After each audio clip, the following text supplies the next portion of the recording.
अब आए मोहम्मद इस्लाम जिंदा हो गए। जग में जब आए मोहम्मद इस्लाम जिंदा हो गए। भूतों ने सब कलमा पढ़ा, भूतों ने सब कलमा पढ़ा, काफिर मुसलमान हो गए। जग में जब आए मोहम्मद इस्लाम जिंदा। যারা আসলেন, যারা আসতে পারেনি ওদের পুরা কপাল, যারা আসলেন বড় কপাল। वो नबी प्यारे नबी जब दोनों जहां का बादशाह, जिसने उनकी हुस्नों कहा, जिसने उनकी हुस्नों कहा, जन्नत का मेहमान हो गया। जग में जब आए मोहम्मद इस्लाम जिंदा। वो नबी प्यारे नबी महबूब है अल्लाह का।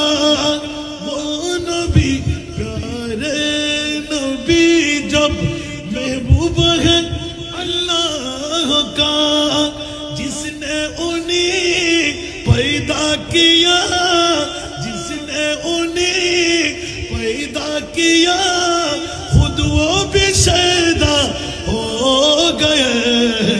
जग में जब आए मोहम्मद इस्लाम जिंदा हो गए। जग में जब आए मोहम्मद इस्लाम जिंदा। সার কথা কেন নিয়ে আসলাম? ওয়াইসুল করণী অর্ধেক উম্মতের গুনাহ ক্ষমা করায় সিজদা থেকে উঠে চিৎকার দিলেন, এই মাওলা আলী, এই ওমর ইবনে খাত্তাব, আপনার তো সাহাবী রাসূল, পারলাম না আমি ওয়াইসুল করণী ঠকে গেলাম। কিন্তু মনে রাখবেন আখিরি জামানার একটি নির্দিষ্ট সময়ে আওলাদের রাসূলের পক্ষ থেকে বাগদাদের জমিনে এমন একজন জাত আসবে, যার বাবার নাম আবু সালে মুসা জঙ্গি, যার মায়ের নাম উম্মুল খায়র ফাতেমা। শুনে রাখুন আমি ওয়াইসুল করণী অর্ধেক উম্মতের গুনাহ ক্ষমা করাইলাম। আর এমন রিয়াজত মুশাহিদা আমার আব্দুল কাদেরের হাতে থাকবে, যার পাওয়ার এত চলবে। আমার মুরিদ মাওলা অর্ধেক উম্মত বাকি গুনাহ আমার আব্দুল কাদের জিলানী ক্ষমা করায় নেবে। উচ্চ আওয়াজ দিয়ে বলবেন না সুবহানাল্লাহ। বাস্তব বাবারা, সময় একদম সংকীর্ণ, আমরা কম হলেও গম, ঠিক না? আশারের নামাজের পরে অনেক মানুষ আসবে, ঠিক না? মাগরিবের নামাজের পরে এত মানুষ আমি আশাও করতে পারিনি।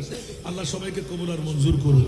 আরো জোরে বলতে হবে, কই যে গৌসে পাকের ইয়াদগারে দিলেন, যে গৌসে পাক অর্ধেক উম্মতের গুনাহ ক্ষমা করাইবেন, বাতিলরা কেউ করাইবে?